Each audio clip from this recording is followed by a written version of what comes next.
Olá, meus amigos. O que vocês fariam se pudessem viajar no tempo? O que vocês alterariam no seu passado? O que vocês gostariam de saber no seu futuro? Não. Isso mesmo, vamos falar hoje de teorias, formas e consequências filosóficas da viagem no tempo.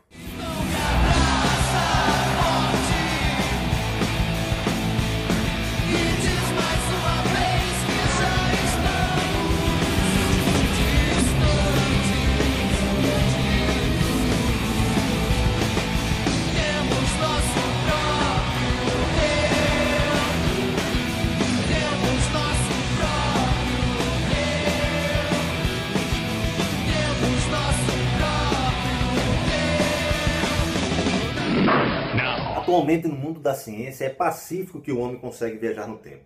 Quando Einstein ficou nos alicerces da teoria da relatividade, ele provocou o seguinte: ele provocou uma viagem temporal para o futuro, uma vez que ele definiu a velocidade da luz como sendo constante e igual a 300 mil km por segundo. É fácil ver nos livros de ciência um experimento mental onde se coloca dois gêmeos, um em uma espaçonave viajando próximo à velocidade da luz durante 50 anos, e ao retornar ele está mais jovem do que o seu irmão que ficou aqui. Isso acontece porque durante o movimento a luz percorre um espaço maior do que aquele que é percorrido quando ele está parado. Como a velocidade da luz não pode ser alterada porque ela é constante, a única coisa que se consegue mudar aí é o tempo.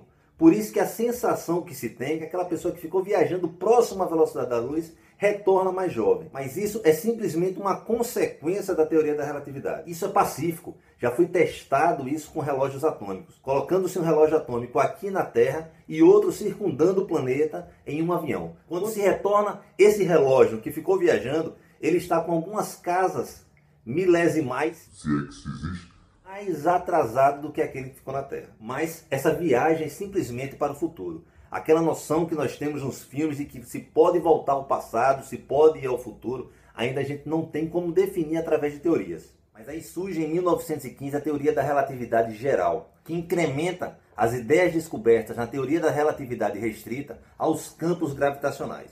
Foi dito o seguinte: um corpo com massa consegue deformar o espaço à sua volta. E, por exemplo, um feixe de luz, ao passar próximo a um corpo com massa, ele é desviado por conta dessa deformação que o corpo causou no espaço. Se a gente for aumentando a capacidade de massa desse corpo, cada vez mais ele vai curvando o espaço ao seu redor. É o que a gente pode dizer quando do surgimento das teorias do buraco negro, que seria o quê? Um corpo de densidade muito elevada e que atrai tudo que está ao seu redor. Ele já curvou tanto o espaço à sua volta que nem a luz consegue escapar. Ela não consegue passar e voltar pelo caminho que estava fazendo anteriormente. Junto com a teoria dos buracos negros e com a deformação do espaço, surgiu também a possibilidade de se viajar no tempo através dos buracos de minhoca. Os buracos de minhoca seriam atalhos dentro do tecido espaço-tempo que você poderia se deslocar através de um ponto a outro do universo. As mentes pensantes fizeram o quê? Criaram um experimento que é unir o paradoxo do gênio ao buraco de minhoca. Eles disseram o seguinte: se eu pegar uma nave e colocar uma das extremidades do buraco de minhoca na espaçonave e deixar a outra aqui na Terra, e mandar esse da espaçonave circundar o universo durante, por exemplo, 50 anos, quando essa extremidade da espaçonave retornar à Terra, ela vai estar mais jovem do que aquela que ficou aqui. Então eu crio aí um portal temporal entre uma parte no futuro, que é a parte mais velha, e uma parte no passado. Essa ligação entre o espaço e o tempo é que eu consigo fazer uma mão de ida e volta no tempo. Agora eu te pergunto, se isso é possível, por que a gente não esbarra diariamente aí, ou não se sabe de um portal temporal surgido nos dias atuais? Simplesmente porque ainda não foi descoberto. Veja que essa teoria só consegue criar um portal temporal da data que for criada para uma data futura. Eu não consigo fazer com que se volte, por exemplo, ao período Cretáceo lá atrás. Não consigo fazer isso. E quais seriam as consequências filosóficas e as consequências reais que uma viagem no tempo, ao passado ou ao futuro, traria para a humanidade? Em relação às consequências da viagem no tempo, a gente pode trabalhar com duas linhas de pensamento. A primeira, o tempo é fixo, então qualquer alteração que eu cause na linha temporal não causa consequência no futuro nem no passado dessa linha. A segunda linha de pensamento seria não, o tempo é dinâmico, e sim, qualquer alteração, por exemplo, que eu faça no passado vai surtir efeitos no futuro. Vamos analisar a primeira linha de pensamento, ou seja, o tempo é fixo. é algo parecido com destino. Significa dizer que qualquer coisa que você faça agora não terá impacto diferente no futuro. Ou seja, qualquer decisão que eu tome, a minha linha temporal já está traçada. Então não adianta eu voltar ao passado e impedir algum acontecimento visando esse acontecimento não gerar consequências no futuro. Vamos supor o seguinte, você retorna ao passado. Vamos acabar com a possibilidade da Segunda Guerra. E vamos definir que deve ser eliminado aquele bebê que deu origem a Adolf Hitler. Você chega determinado a matar o bebê, mata o bebê. Mas para que os pais não sintam a falta daquele bebê, você substitui imediatamente aquele bebê morto por outro bebê.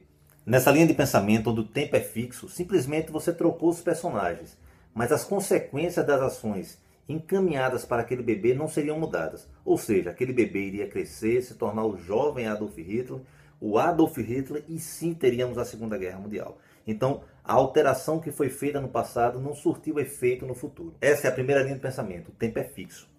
Se a gente imaginar o seguinte, vamos analisar a segunda linha de pensamento, onde o tempo é dinâmico. Ou seja, qualquer coisa que você faça no presente, no passado, no futuro, vai causar alteração na linha temporal. Então, qualquer decisão que eu tome hoje, de, por exemplo, sair ou não de casa, de ficar ou não trabalhando, qualquer coisa que eu faça agora vai ter determinação lá na frente. Significa dizer que o destino não está escrito. Então, nessa linha de tempo, nessa linha de pensamento, se eu voltar ao passado e causar qualquer dano nessa linha de tempo, vai ter consequências diretas no futuro. Um exemplo bom para se tomar para essa linha de pensamento é o filme De Volta para o Futuro, quando Martin regressa ao passado e altera os acontecimentos, fazendo com que sua mãe se apaixone por ele e não pelo seu pai. Ele altera definitivamente a linha temporal a qual pertence, fazendo com que ele comece a desaparecer. Se os acontecimentos chegassem até o final e Martin tivesse efetivamente sumido, na linha temporal, lá na frente, ele não existiria e não conseguiria voltar ao passado. Aí veja que looping maluco você se coloca quando você vai por essa linha de pensamento. Um dos paradoxos que surgem, por exemplo, é o paradoxo do avô. Vamos supor novamente que você entra dentro de uma espaçonave, capaz de viajar no tempo, regressa ao passado com o simples objetivo de matar o seu avô. Isso impediria definitivamente que você nascesse, porque o seu avô não geraria o seu pai e seu pai não geraria você. Quando você faz isso, você impede que seu avô gere o seu pai e seu pai gere você. Você apaga da linha temporal que você está existindo a sua pessoa. Então, se você apaga você da linha temporal, você está dizendo a essa linha que você não vai voltar ao passado e não vai matar o seu avô. Só que se você não matar o seu avô, você vai nascer, seu pai vai nascer, você vai estar embutido do pensamento de regressar ao passado e matar o seu avô. Só que quando você mata o seu avô, você deixa de existir o seu pai, deixa de existir e não volta ao passado. Você fica num looping constante. Mas veja que sorte, não existe apenas essas duas formas de pensamento. Existe uma terceira que particularmente é a que eu mais acredito nas consequências do universo. Existe a teoria dos multiversos. O que é que significa? Cada atitude que você faz, você determina essa atitude por uma escolha. Por exemplo, cara ou coroa. Se você jogar uma moeda para cima, ela cairá na sua mão sobre cara ou sobre coroa. Na teoria dos multiversos existem as duas possibilidades. Só que em um universo vai cair cara e no outro universo vai cair coroa. Nesse momento que você jogou a moeda para cima, você conseguiu dividir a linha de tempo em duas. Uma onde existe a cara, no outro onde existe a coroa. O que é que isso significa para a viagem no tempo?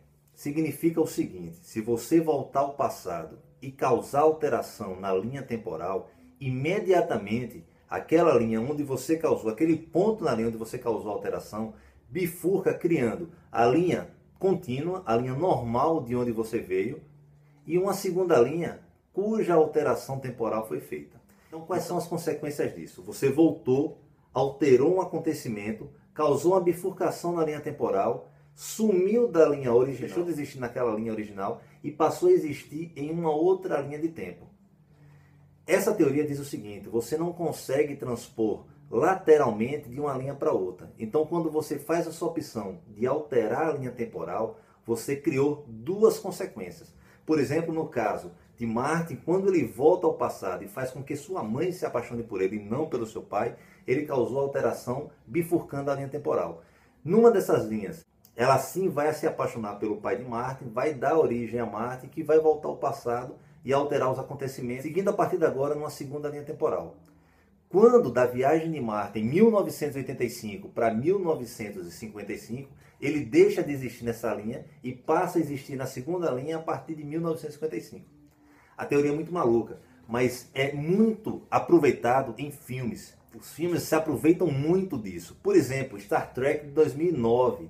Ele causou o quê? Ele causou uma alteração na linha temporal que justificou a consequência desse novo filme.